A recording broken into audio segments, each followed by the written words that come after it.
Hello friends, welcome to my YouTube channel. तो जैसे कि आपने टाइटल देखा होगा लीनियर अरेंजमेंट।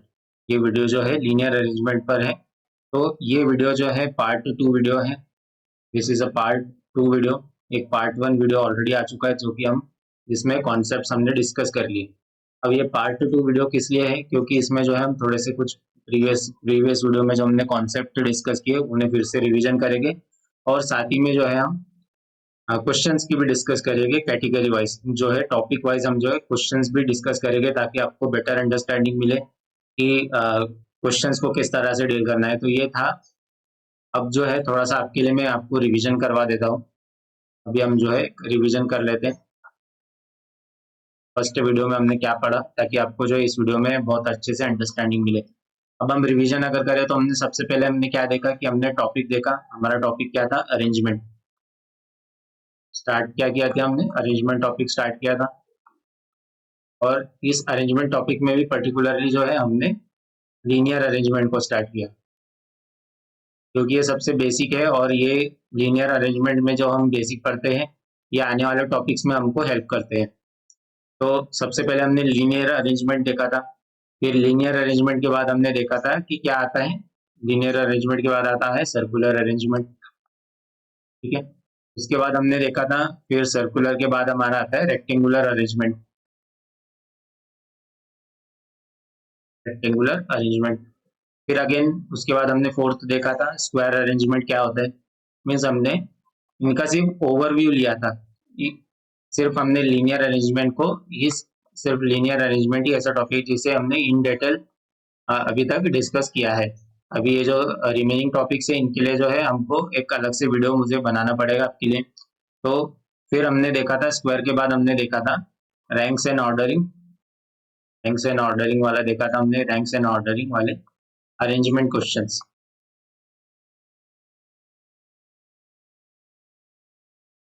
फिर हमने उसके बाद सिक्स्थ जो देखा था वो था कॉम्प्लेक्स अरेंजमेंट। तो कॉम्प्लेक्स अरेंजमेंट क्या होते हैं? ये जो होते हैं कॉम्बिनेशन रहते हैं कोई भी दो अरेंजमेंट के, जिसकी वजह से क्वेश्चंस क्या हो जाते हैं, थोड़े से ट्रिकी कॉम्प्लेक्स हो जाते हैं, इसलिए उन्हें कॉम्प्लेक्स अरेंजमेंट कहते हैं। तो ये हमारा था अरेंजमेंट क्या होता है।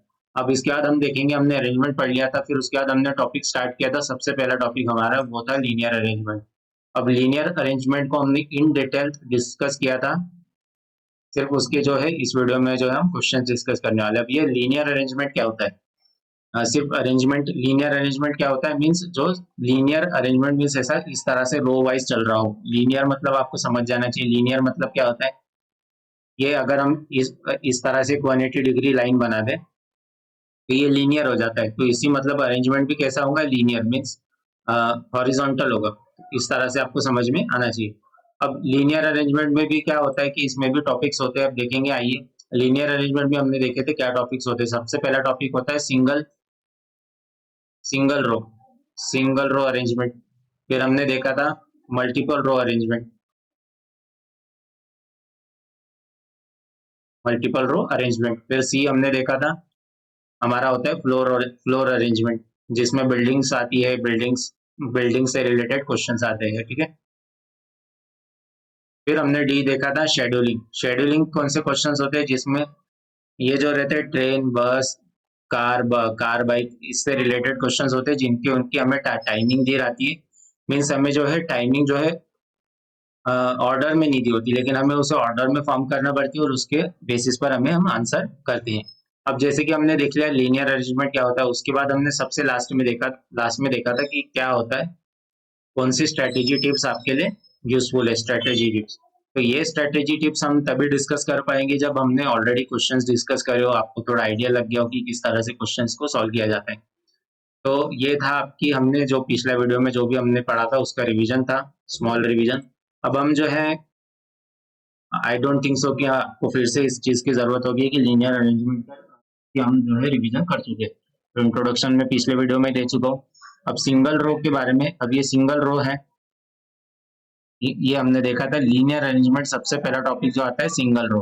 अब सिंगल रो में सिर्फ हमने ओवरव्यू दिया था, एक इन डिटेल्स नहीं डिस्कस किया था। लेकिन अब इस क्वेश्चन में जो है अब हम एक क्वेश्चन को डिस्कस करेंगे ताकि आपको बेटर अंडरस्टैंडिंग मिले कि सिंगल रो क्वेश्चन किस तरह से सॉल्व किए जाते हैं। एग्जाम लाइक सिचुएशन में किस तरह से डील किया जाता है, एक्सेट्रा एक्सेट्रा। अब ये जो है एग्जाम्पल 1 आपके सामने है, इसका आपको स्क्रीनशॉट लेना है क्योंकि थोड़ा सा मुझे सॉल्व करने के लिए स्पेस लगेगा, तो मैंने इसकी थोड़ी सी साइज कम कर दूंगा। तो ये है क्वेश्चन नंबर 1 हमारे सामने, आइए इसे सॉल्व करते हैं। तो ये रहा आपके सामने क्वेश्चन नंबर 1। आई होप कि आपको क्वेश्चन क्लियरली विजिबल होगा। अगर आपको विजिबल नहीं होगा तो मैं आपके लिए क्वेश्चन को रीड कर दूंगा। अब हम किसे किस तरह से सॉल्व करेंगे, सबसे पहले आपको क्वेश्चन की प्रॉपरली रीड करना है। क्या कह रहा है question, 7 teachers of 7 different subject. यहाँ पर क्या दिया इन्फॉर्मेशन, 7 टीचर्स है और 7 सब्जेक्ट्स, 7 टीचर है और 7 सब्जेक्ट है, ठीक है। Economics, audit, accountancy, psychology, mathematics, history and strategic management. अब आप, क्योंकि हमें सब्जेक्ट्स के सारे नाम दिए गए, जरूरी नहीं है आपको ये सब्जेक्ट के नाम भी इंफॉर्मेशन में नोट करने हैं, अदरवाइज आप जो है टाइम जो है अपना वेस्ट करेंगे। तीन क्या कह रहे, क्या बोल रहे हो, सीट इन अ रो। अब ये क्या क्वेश्चन बन के आ रहा है कि ये जितने भी है ये एक रो में बैठे, 7 टीचर्स विद 7 सब्जेक्ट्स, 7 टीचर और 7 डिफरेंट सब्जेक्ट। तो हम इस तरह से एक लीनियर अरेंजमेंट जो बन रहा है इसमें रो बना लेंगे, 3 4 5 6, 1 2 3 4 5 6 एंड 7। अब इस तरह से हमने ऑलरेडी बना लिया। फिर हम जो है जितना भी डाटा हमें दिया गया है उस डाटा को प्रॉपरली कवर करेंगे। लास्ट में क्या करें, but not necessarily in the same order it is also known. मतलब ये जो हमें ऑर्डर ऊपर दिया गया है, इकोनॉमिक्स, ऑडिट, अकाउंटेंसी, इस ऑर्डर में नहीं बैठे हैं। वो जो बैठे हैं वो हमें इस इंफॉर्मेशन के थ्रू, ये जो हमें इंफॉर्मेशन दी गई इसके थ्रू जो है हमें डिकोड करना होगा। तो आई होप कि आपको प्रॉपरली समझ रहा होगा। अब हम देखते हैं इसमें फर्स्ट पॉइंट क्या कह रहा है, the mathematics teacher is second to the left of strategic management teacher. Okay, सबसे पहले इंफॉर्मेशन हमें दी गई है, जो मैथमेटिक्स का टीचर है सेकंड बैठा हुआ है। अब हम क्या करेंगे, स्ट्रेटेजिक मैनेजमेंट बहुत ही लेंथी वर्ड होगा तो उसे ऐसे हम लिखेंगे। तो यहाँ पर एक प्लेस है, यहाँ पर स्ट्रेटेजिक मैनेजमेंट सब्जेक्ट वाला टीचर यहाँ बैठा हुआ है। अब ये क्या बोल रहा है, mathematics teacher is second to the left. अब अब इस क्वेश्चन में क्या मेंशन नहीं किया गया, इस क्वेश्चन में मेंशन नहीं किया गया है वो है हमें डायरेक्शन नहीं दी गई है कि क्या ये नॉर्थ डायरेक्शन है या ये साउथ डायरेक्शन है। जब हमें ये दोनों ही मेंशन नहीं की गई है तो हमें क्या कंसीडर करना है, हमें कंसीडर करना है कि ये क्वेश्चन में जो ये जो टीचर्स लोग बैठे हैं या जो सब्जेक्ट्स है ये जो है फेस कर रहे हैं नॉर्थ डायरेक्शन, जब हमें मेंशन नहीं हो क्वेश्चन में। तो इस चीज का आपको ध्यान रखना है। तो तो अब क्योंकि स्ट्रेटेजिक मैनेजमेंट वाला जो भी सब्जेक्ट टीचर है वो नॉर्थ फेस कर रहा है, तो उसका लेफ्ट कहाँ पर आएगा, उसका लेफ्ट यहाँ पर आएगा। इसका मतलब यहाँ पर यहाँ पर पर्सन नंबर 1 बैठा होगा लेफ्ट में, यहाँ पर पर्सन नंबर 2 बैठा होगा लेफ्ट में। तो क्या कह रहा है, कुल first one, the mathematics teacher is second to the left of strategic management teacher. इसका मतलब मैथमेटिक्स का जो टीचर है वो second to the left of strategic management teacher है। तो आपने इस तरह से शॉर्ट में लिख लिया और ये जो हमें इंफॉर्मेशन मिली है ये करेक्ट इंफॉर्मेशन है। तो इस तरह से हमने बॉक्स में इसे कर लिया, छोटा सा बॉक्स बनाते हो ताकि हमें इंफॉर्मेशन के लिए स्पेस मिले। अब ये तो था हमारा पॉइंट नंबर 1। अब हमें क्या करना है, ये हमारा पॉइंट नंबर 1 था। अब हमें डिकोड करना है पॉइंट नंबर 2। अब क्या कह रहा है, the teacher of economics is not an immediate neighbour of the accountancy teacher. ठीक है, इसका मतलब क्या है कि यहाँ पर एक कोई प्लेस होगी जहाँ पर एक अकाउंटेंसी का टीचर बैठा होगा। अकाउंटेंसी का टीचर एक प्लेस होगी जहाँ पर अकाउंटेंसी का टीचर बैठा होगा। अब ये टीचर बैठा है, इसका मतलब यहाँ पर लेफ्ट में इसके कोई बैठा होगा और राइट में कोई ना कोई बैठा होगा।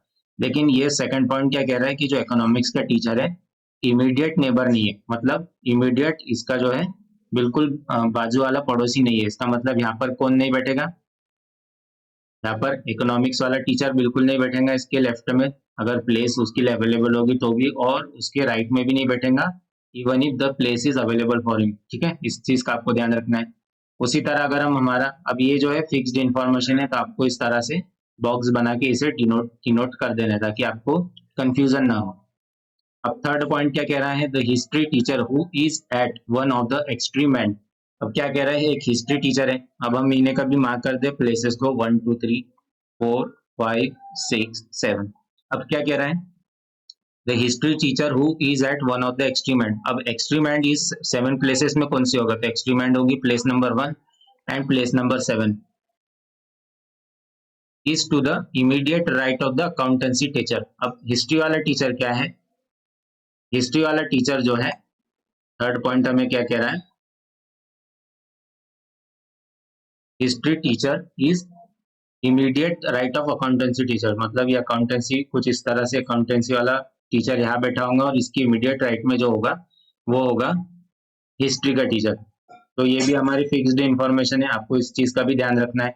इसका मतलब अब इस पॉइंट से हमें क्या पता चलता है, थर्ड पॉइंट से क्या पता चलता है, दोनों इंफॉर्मेशन कंबाइन दी थी, तो ये बहुत ही इजी पॉइंट था। इसका मतलब क्या होता है, अगर हिस्ट्री वाला एक एक्सट्रीम एंड पर बैठ रहा है तो कभी हम हिस्ट्री वाले को अगर यहाँ रखेंगे फर्स्ट पॉइंट पर, तो इसका मतलब ये होगा कि अकाउंटेंसी वाला टीचर इसके लेफ्ट में यहाँ पर आना चाहिए, बट लेफ्ट में तो पोजीशन ही नहीं है, तो कैसे क्या हम अकाउंटेंसी वाले को रख पाएंगे।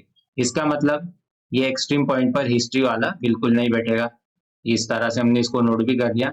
और हिस्ट्री वाले के लिए सिर्फ एक लास्ट प्लेस बचती है, वो है प्लेस नंबर 7। तो हिस्ट्री वाला यहाँ बैठ गया। ठीक है, थोड़ा सा मैं इसे डिफरेंट कलर से लिखता हूँ ताकि आपको आइडेंटिफाई करने में अच्छा रहे। तो यहाँ पर हिस्ट्री वाला टीचर बैठ गया और हिस्ट्री वाले के लेफ्ट में बैठ गया अकाउंटेंसी वाला टीचर। तो ये दो प्लेसेस हमें मिल गई।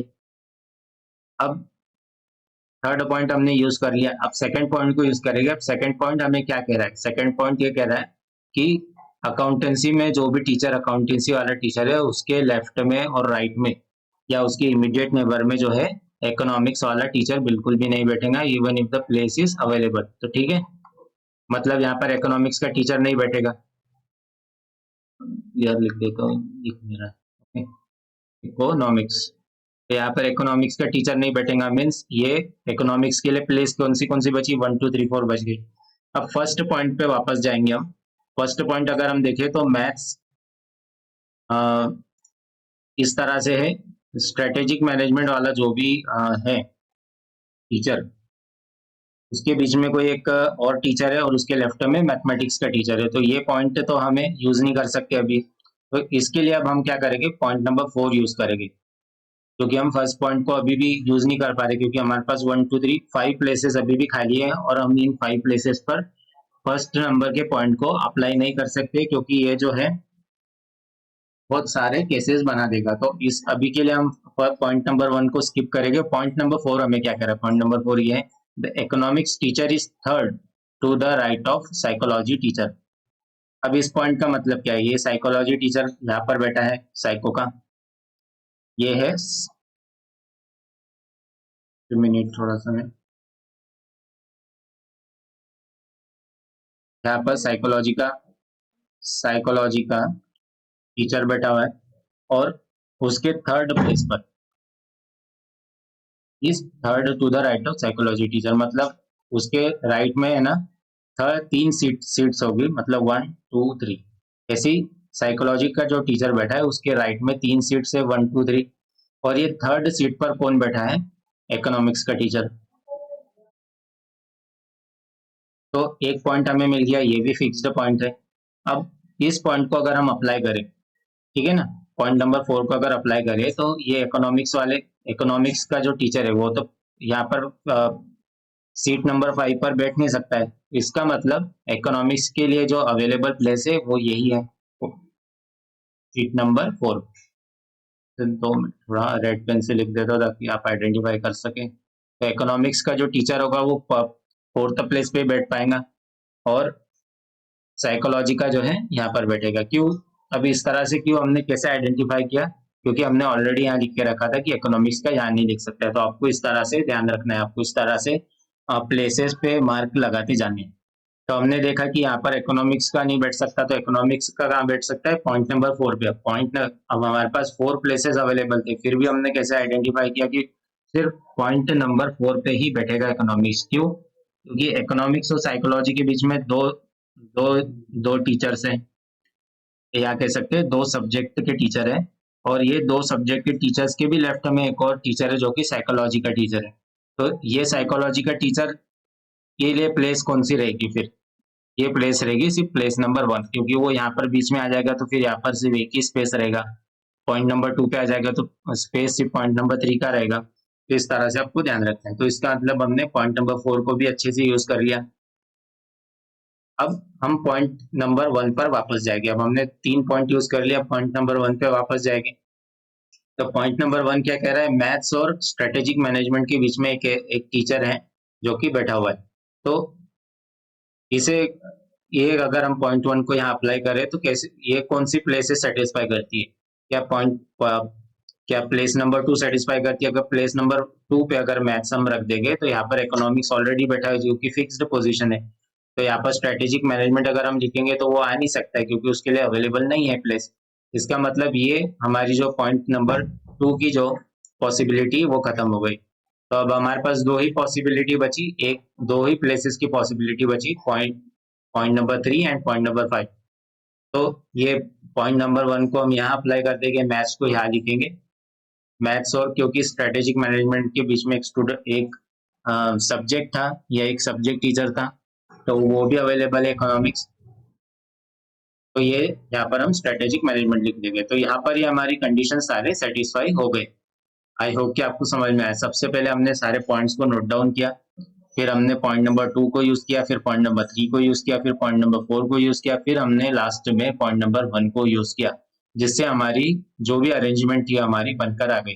अब पॉइंट नंबर 2 पे कौन सा सब्जेक्ट का टीचर आएगा ये पता लगाने के लिए आपको वापस ये लिस्ट को देखना पड़ेगा।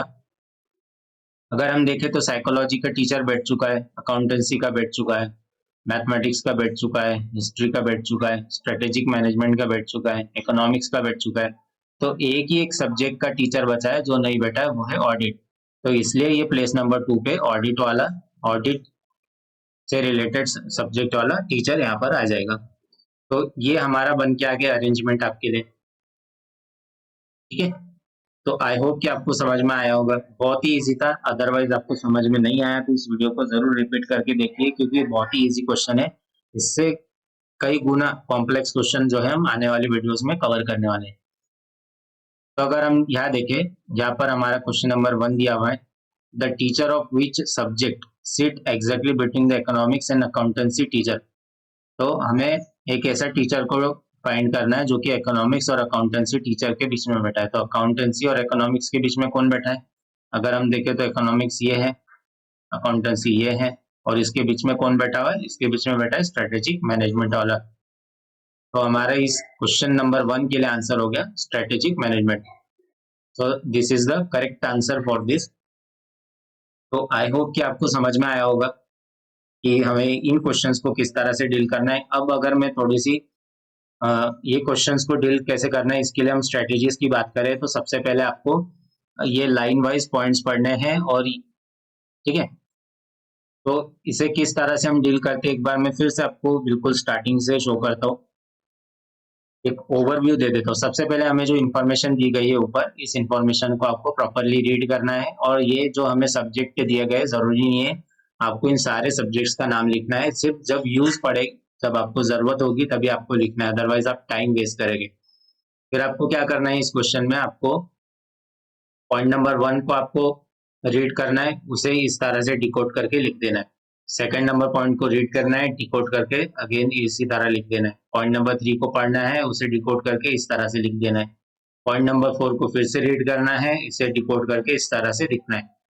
और पॉइंट अगर आप लिख रहे हैं और आपको कोई, अगर आपको कोई कह सकते हैं कि आपको एक अपॉर्चुनिटी मिल जाए कि हम ये जो इन्फॉर्मेशन मिल रही है उसे अप्लाई कर दे, तो हमें अपॉर्चुनिटी कैसी मिल गई, हमने पॉइंट नंबर 3 तक लाया, फिर हमें पॉइंट नंबर 3 में अपॉर्चुनिटी मिल गई। क्या अपॉर्चुनिटी मिल गई, ये जो हिस्ट्री वाला सब्जेक्ट है ये एक एक्सट्रीम एंड पर बैठा हुआ है और उसके लेफ्ट में अकाउंटेंसी है। तो इस पॉइंट से क्या क्लियर हुआ, इस पॉइंट से ये क्लियर हुआ कि हिस्ट्री के लेफ्ट में एक अकाउंट्स का टीचर बैठा है।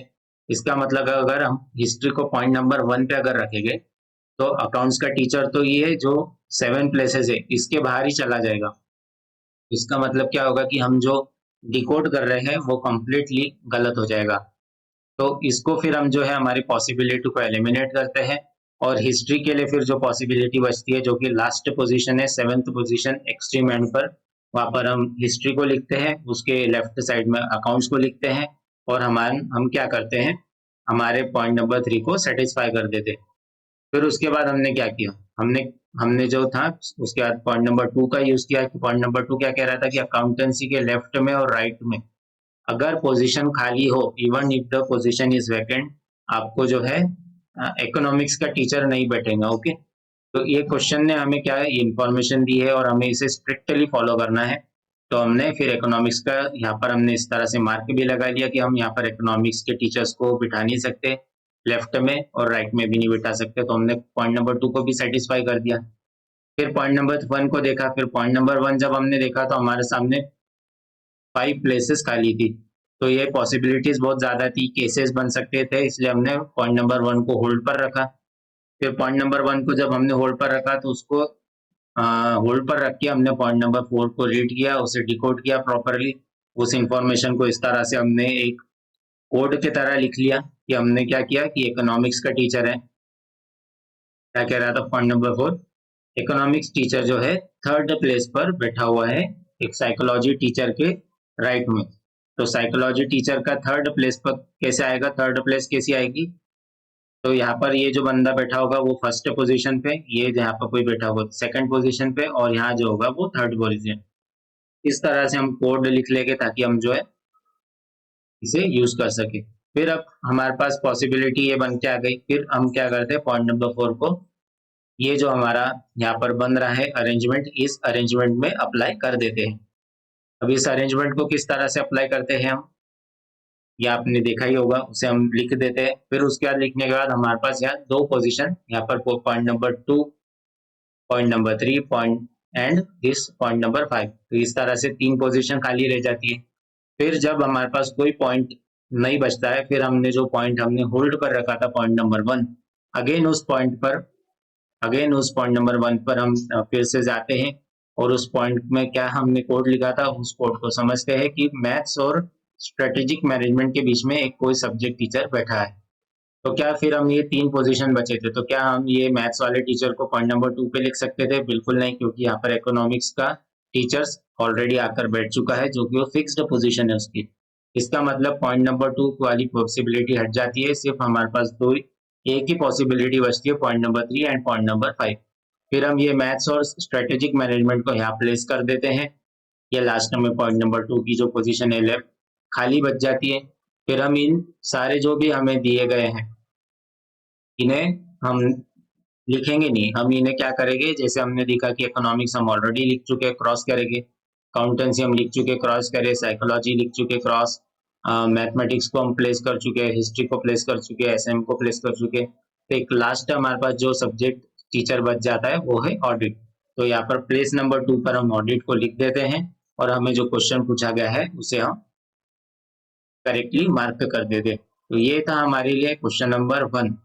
किसका था ये, अगर हम देखें क्वेश्चन नंबर 1, ये क्वेश्चन नंबर 1 जो था सिंगल रो बेस्ड क्वेश्चन था, सिंगल रो बेस्ड क्वेश्चन, ये आपके लिए था सिंगल रो बेस्ड क्वेश्चन। तो ये हमने example 1 single row based question का हमने जो है डिस्कस कर लिया है। अब एक और क्वेश्चन जो है, आई थिंक आपको ये सिंगल रो क्या है आपको प्रॉपरली समझ में आ गया होगा। अब सिंगल रो पर बेस्ड क्वेश्चन जो है बहुत ही अच्छे गुड क्वांटिटी के क्वेश्चन मेरे पास है, तो ये भी हम जो है एक प्रॉपरली मैं आपके लिए एक सेपरेट वीडियो बनूंगा जिसमें हम सिंगल रो बेस्ड क्वेश्चन के 9 to 10 क्वेश्चन डिस्कस करेंगे। और ये वीडियो जो है ये हम सब कॉन्सेप्ट्स को क्लियर कर ले, उसके लिए ये ज्यादा स्पेसिफिक वीडियो है, इसलिए हम जो है सिर्फ एग्जाम्पल एक सिंगल एग्जाम्पल डिस्कस करेंगे सिंगल रो बेस के लिए। अब हम जो है नेक्स्ट पर मूव करेंगे। नेक्स्ट अगर हम मूव करें तो फिर हमारे सामने आता है मल्टीपल रो। तो मल्टीपल रो का भी हम एक एग्जांपल डिस्कस करेंगे। तो ये रहा मल्टीपल रो का एक क्वेश्चन आपके सामने स्क्रीन पर। आपको वीडियो को पॉज करना है, इस क्वेश्चन को जरूर ट्राई करना है। अगर आप सॉल्व कर पा रहे हैं तो बिल्कुल बहुत ही अच्छा है, अदरवाइज हम इस क्वेश्चन को सॉल्व करेंगे। तो ये मैंने थोड़ा सा अपने लिए स्पेस बना लिया है, आई होप कि आप समझ पाएंगे। अगर आप 2 मिनट में आपके लिए थोड़ा सा इसे स्क्रीन बढ़ा देता हूँ ताकि आप जो है स्क्रीनशॉट ले सकें। तो आप इसका भी स्क्रीनशॉट ले लीजिए, फिर मैं इसकी साइज रिड्यूस कर दूंगा ताकि आप मुझे सॉल्विंग के लिए स्पेस मिल जाए। आई होप कि आपने स्क्रीनशॉट ले लिया होगा। मैं थोड़ा सा इसे साइड में प्लेस कर देता हूँ। तो ये है question number 5 which is based on multiple row based. किस पर बेस्ड है? ये मल्टीपल रो पर बेस्ड है। अब आइए क्वेश्चन क्या कह रहा है, एग्जाम्पल 5 है, answer the question based on the information given. Okay, there are two row number 1 and row number 2 of books in a library facing। ठीक है, क्या कह रहा है यहाँ पर, there are two row number 1, row number 1 यहाँ पर है और रो नंबर 2 यहाँ पर है। ठीक है, हमारे पास इंफॉर्मेशन आ गई।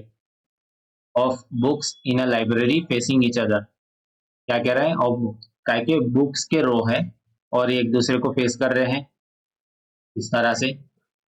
आगे इंफॉर्मेशन क्या दी है उसे भी डिकोड करेंगे। In a library facing each other and each row has 5 books, मतलब रो नंबर 1 में कितनी बुक्स है, number of books in row number 1 is 5 and the number of books in row number 2 is also 5। इस तरह से आपको जो है इंफॉर्मेशन को अगेन एंड अगेन डिकोड करते जाना है और उसे अप्लाई करते जाना है।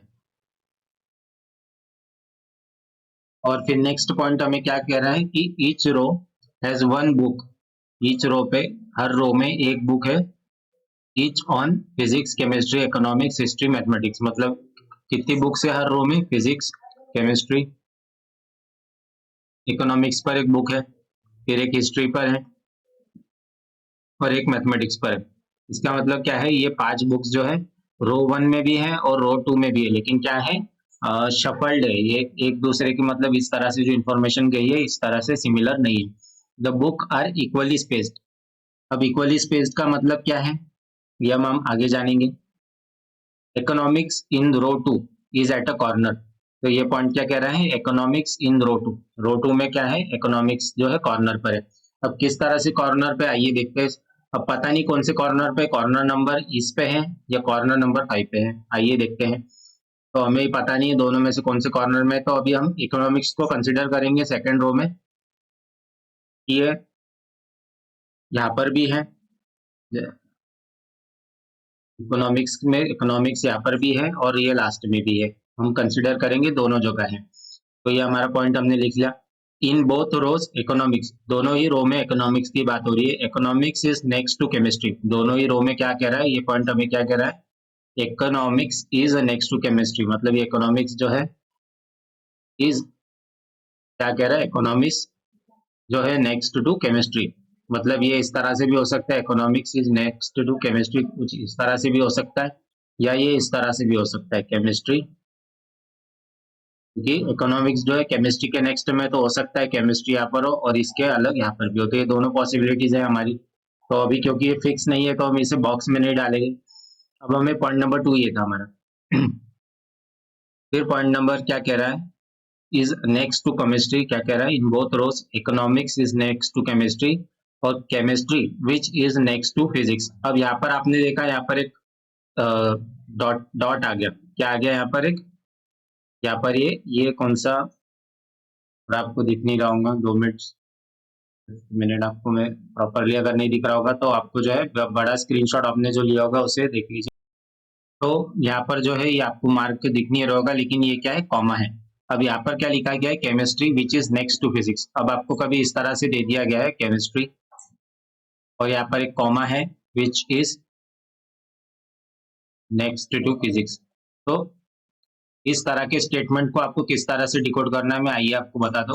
क्या कह रहा है स्टेटमेंट, केमिस्ट्री और यहाँ पर क्या है, ये कॉमा है, which is next to physics, मतलब इस पॉइंट को अगर हम जो है डिकोड करें तो ये पॉइंट किस तरह से बन के आता है, next to physics, chemistry is next to physics, मतलब या तो फिजिक्स का नेक्स्ट, तो फिजिक्स के नेक्स्ट में केमिस्ट्री कुछ इस तरह से आ सकता है, या केमिस्ट्री कुछ फिजिक्स जो है केमिस्ट्री के आसपास इस तरह से भी आ सकता है। तो ये दोनों पॉइंट अभी भी हमारे पॉसिबिलिटीज है, इस चीज का हमें ध्यान रखना है। फिर हमें ये पॉइंट क्या कह रहा है, physics is the only book, physics is the only book that faces itself in the 2 रोज। अब इसका मतलब क्या हो रहा है कि यहाँ पर जो रो नंबर 1 में जो फिजिक्स होगा, या रो नंबर 1 में और रो नंबर 2 में जिस भी प्लेस पर फिजिक्स होगा वो एक दूसरे को डायरेक्टली अपोजिट होगी, एक दूसरे के क्या होगा, डायरेक्टली अपोजिट। तो ये स्टेटमेंट का इस तरह से एक मीनिंग निकल के आता है।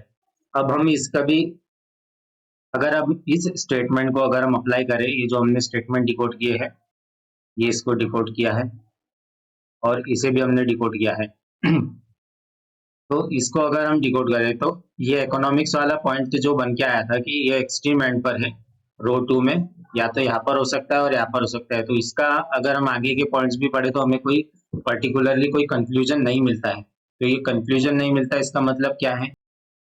तो ये जो स्टेटमेंट था, क्या स्टेटमेंट था? Economics in row 2 is at corner. तो ये जो हमें स्टेटमेंट दिया गया था रो 1 एंड रो 2 वाला, तो इसका मतलब क्या आया कि अगर हम ये जो रो, ये इसके वजह से दो केसेस बनने की पॉसिबिलिटीज है हमारी। तो ये अगर हम इसकी वजह से जो है दो केसेस बनेंगे, तो आइए किस तरह से दो केसेस बनते हैं आपको मैं शो करता हूँ। तो ये दो केसेस बनेंगे कैसे?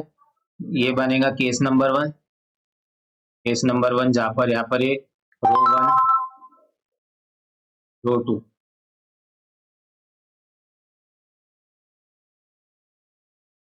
रो 1 एंड रो 2, यहाँ पर हमने 5 सब्जेक्ट के लिए जगह बना दी, यहाँ पर भी 5 सब्जेक्ट्स के लिए जगह बना दी। फिर अगेन यहाँ पर हमारे केस 2 बना, यहाँ पर ये 5 सब्जेक्ट्स के लिए हमने जगह बना दी, अगेन इस 5 सब्जेक्ट्स के लिए जगह बना दी। तो इसका मतलब क्या हुआ कि यहाँ पर या तो ये इकोनॉमिक्स यहाँ पर बैठने वाला था या इकोनॉमिक्स यहाँ पर बैठने वाला था। तो इसी किस तरह से हम डील करेंगे, अगर जैसी इस तरह से कंफ्यूजन अगर क्रिएट हो रहा हो कि ये यहाँ पर लेफ्ट एक्सट्रीम एंड पर बैठेगा या राइट एक्सट्रीम एंड पर, तो हम क्या करेंगे, केसेस बना लेंगे और केस 1 में इकोनॉमिक्स को यहाँ पर प्लेस कर देंगे और केस 2 में इकोनॉमिक्स को यहाँ पर प्लेस कर देंगे।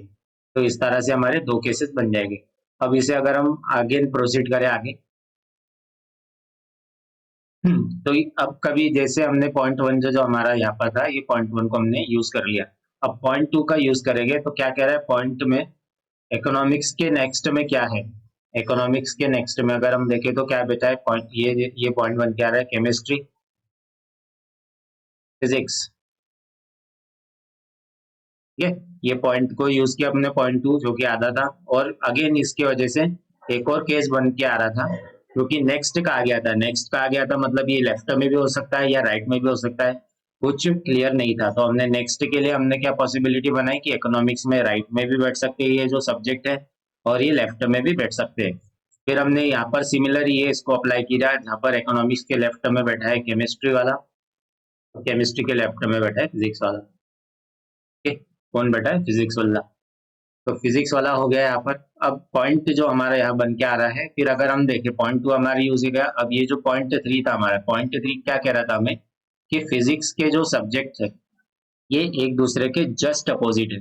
ये मतलब ये क्लियर क्रिस्टल क्लियर हमें ऑप्शन, ये जो इंफॉर्मेशन है हमें क्वेश्चन में दी गई थी कि फिजिक्स वाले जो है, फिजिक्स फिजिक्स सब्जेक्ट है जो एक दूसरे के अपोजिट में। तो फिर फिजिक्स वाला जो यहाँ पर रो 2 में है, तो इसके अपोजिट की प्लेस कौन सी आती है, वो यहाँ आती है। इसका मतलब फिजिक्स यहाँ लिखा जाएगा इस केस में, और इस केस में यहाँ लिखा जाएगा फिजिक्स। तो हमने ये कंडीशन भी सेटिस्फाई कर दी। अब हमें हमारा क्वेश्चन क्या दे रहा है, क्वेश्चन को फिर से हम देखेंगे फिर क्या कह रहा है, the two history books are at the maximum possible distance from each other. ठीक है, the two history books are at maximum possible distance from each other. अब इसका मीनिंग क्या हो सकता है कि मैक्सिमम पॉसिबल डिस्टेंस के लिए, तो maximum possible distance history book, तो अब हिस्ट्री दोनों हिस्ट्री बुक रो 1 में नहीं आएगी, रो 2 में भी नहीं आएगी, एक हिस्ट्री बुक रो 1 में आएगी, एक हिस्ट्री बुक रो 2 में आएगी। अब मैक्सिमम पॉसिबल डिस्टेंस बोल रहा है, इसका मतलब अब इस ये दो यहाँ पर कितने प्लेसेस है, यहाँ पर 5 प्लेसेस है, तो 5 प्लेसेस के बीच में अगर हमको मैक्सिमम डिस्टेंस बनाना है तो कितना मैक्सिमम डिस्टेंस बनेगा, 1 2 3, 3 प्लेसेस का मैक्सिमम डिस्टेंस बनेगा। इसका मतलब क्या हुआ, इस पॉइंट का मतलब ये हुआ कि हिस्ट्री यहाँ पर ये पोजीशन पे हिस्ट्री आएगा इस केस में, और रो 1 में हिस्ट्री यहाँ पर आएगा।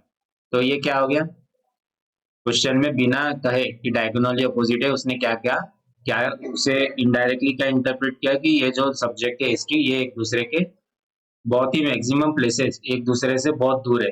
तो देखा, अब अगर हम देखें तो ये एक दूसरे के एक्सपेरिमेंट पर आ गए, तो ये हमारी जो जो भी हमारी सेंटेंस हमें दिया गया था, जो भी इंफॉर्मेशन दी थी वो सेटिस्फाई कर दी केस 1 के लिए। अब अगेन केस 2 के लिए सेटिस्फाई करेगी हिस्ट्री को, एक्सट्रीम पर रखेंगे और इस हिस्ट्री को भी एक्सट्रीम पर रखेंगे।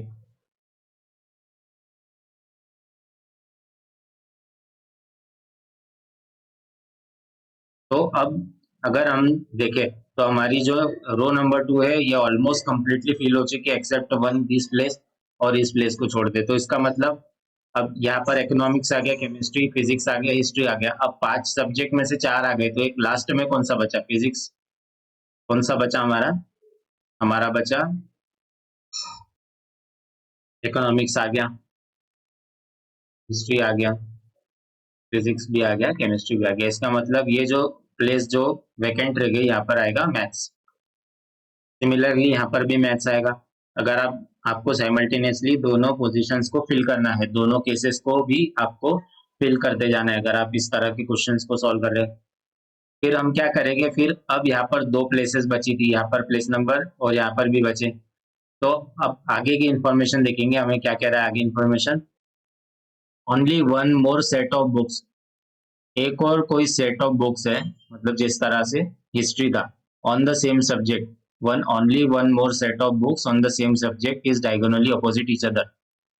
मतलब हिस्ट्री जैसे मैंने कहा कि क्वेश्चन में हमें दिया नहीं गया था कि डायगोनली अपोजिट है, बट हमें क्या किया गया था इनडायरेक्टली कि दोनों सेम सब्जेक्ट होकर भी एक दूसरे से मैक्सिमम पॉसिबल डिस्टेंस पर है। तो अब क्या किया उसने, जो नेक्स्ट स्टेटमेंट दिया उसमें उसने डायरेक्टली मेंशन किया कि जो हिस्ट्री के अलावा एक और ऐसा सब्जेक्ट है जो कि डायगोनली अपोजिट है। जिस तरह से हिस्ट्री डायगोनली अपोजिट है वैसा हिस्ट्री भी है।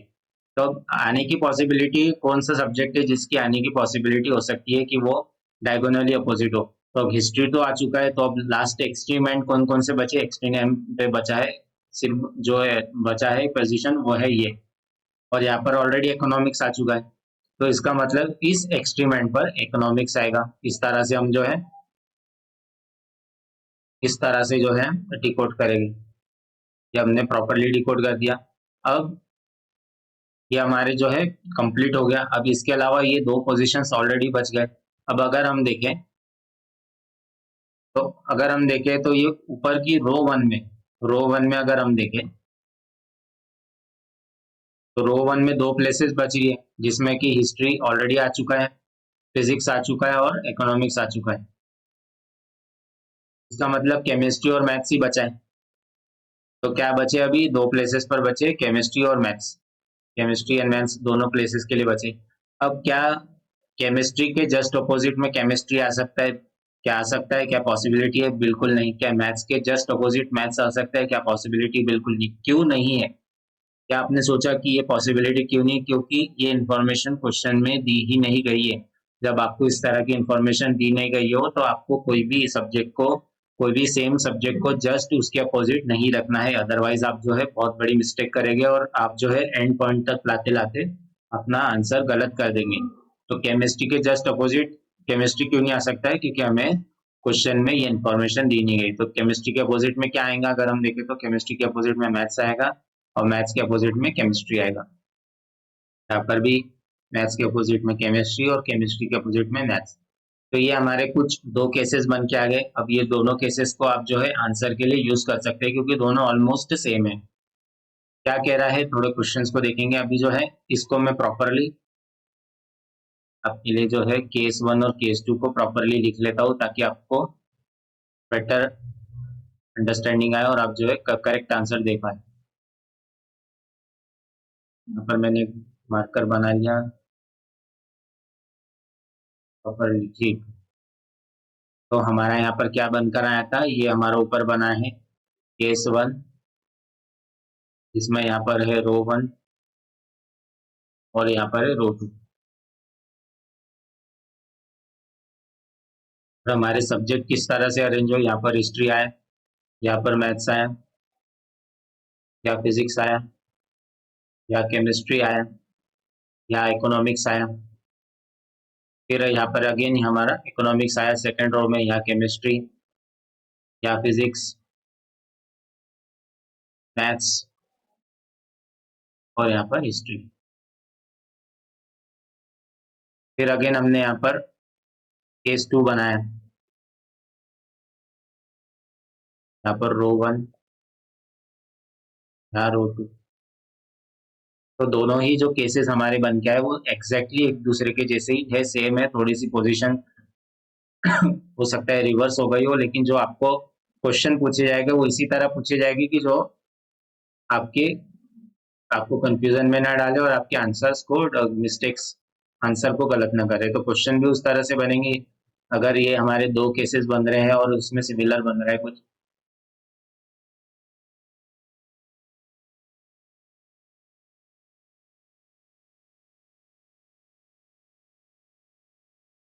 तो अब हम इसके क्वेश्चंस देखेंगे कि हमारे क्या क्वेश्चंस दिए गए थे। हमें कुछ 1-2 क्वेश्चंस इसमें हैं जो हमें आंसर फाइंड करना है।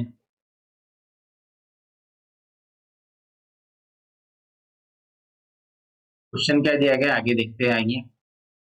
क्वेश्चन हमें एक दिया गया है, ठीक है। इसे मैं इंक्रीज कर लेता हूँ साइज। क्वेश्चन नंबर 1 क्या कह रहा है, which book is opposite the chemistry book of row number 1। ये जो है रो 1 के अपोजिट में केमिस्ट्री बुक है।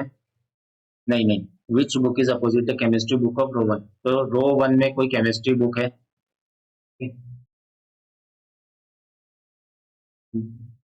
मिनट।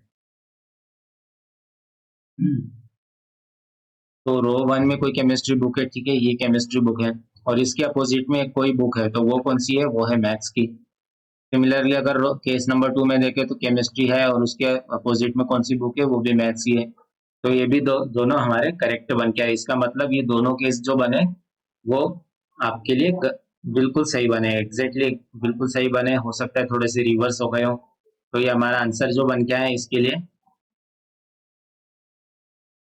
आंसर हमारा क्या बन के आया है, mathematics. So the correct answer for this is mathematics. Okay, ये था क्वेश्चन नंबर 1। हम सिमिलरली क्वेश्चन नंबर 2 देखेंगे, क्या बोल रहा है, which book are at the centre in row 1 and row 2 in that order.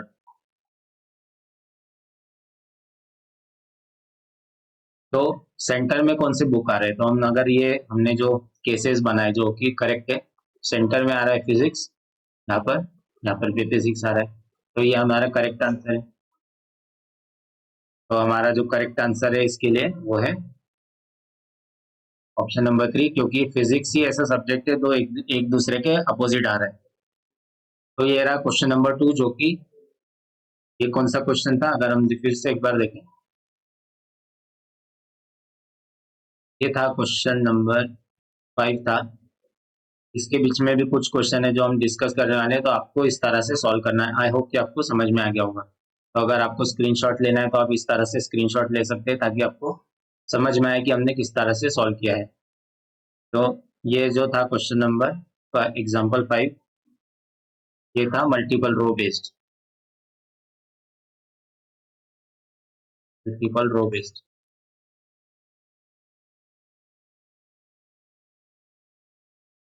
I hope कि आपको बहुत ही अच्छे से समझ में आ गया।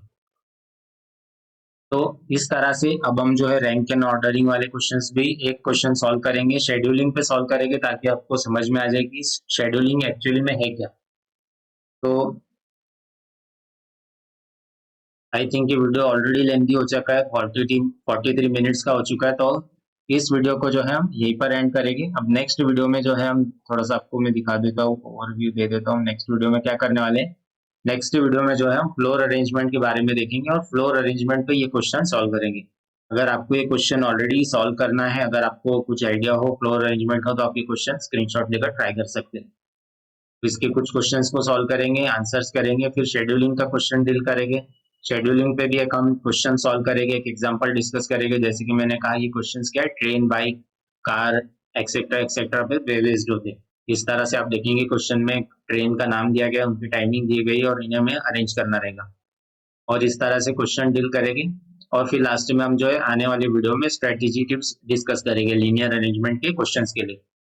तो इस वीडियो के लिए बस इतना ही था, क्योंकि मैं लेंथी वीडियोस पे उस तरह से अच्छा रिस्पांस नहीं मिल रहा है, तो इसलिए हम जो है शॉर्ट ड्यूरेशन की वीडियो बनाएंगे ताकि आपको बोरिंग ना लगे। तो इसमें हमने सबसे पहले क्या देखा, अगर हम देखें तो हमने इस वीडियो में सबसे पहले प्रीवियस वीडियो पार्ट 1 का रिवीजन किया। उसके बाद हमने क्या किया, उसके बाद हमने लॉजिकल, लॉजिकल नहीं था, क्या था हमारा, हमारा जो था वो था लीनियर अरेंजमेंट्स के। कि हमने क्या डिस्कस किया लीनियर अरेंजमेंट में? हमने डिस्कस किया सिंगल रो पर एक क्वेश्चन डिस्कस किया, फिर हमने मल्टीपल रो पे डिस्कस किया। तो ये दो टॉपिक्स के क्वेश्चन नहीं हमारे क्या किए 40+ मिनट्स ले लिए। तो अब हम क्या करने वाले, एक और आपके लिए वीडियो आएगा जिसपे हम क्या डिस्कस करने वाले, रैंक्स एंड ऑर्डरिंग पर डिस्कस करेंगे। रैंक्स एंड ऑर्डरिंग नहीं, फ्लोर बेस्ड डिस्कस करेंगे। फिर उसके बाद हम लास्ट में जो रहेगा शेड्यूलिंग पे डिस्कस करेंगे। शेड्यूलिंग जो हमारा एक लास्ट टॉपिक होगा और एक लास्ट क्वेश्चन होगा इसका। और उसके बाद जो है स्ट्रेटेजी टिप्स भी डिस्कस करेंगे। और फिर आपका जो है ये लीनियर की जितने कंप्लीट कॉन्सेप्ट्स है along with question and answers ये आपके कंप्लीट हो जाएंगे। और इसके बाद आपके लिए जो सीरीज आएगी जिसमें हम जो है सिर्फ लीनियर अरेंजमेंट के सिर्फ उसमें हम जो है अच्छे अच्छे गुड लेवल के कॉम्प्लेक्स और डिफिकल्टी लेवल में भी अच्छे क्वेश्चन ऐसे डिस्कस करेंगे जो एग्जाम लाइक सिचुएशंस में पूछे जा सकते हैं। ठीक है, तो ये रहा।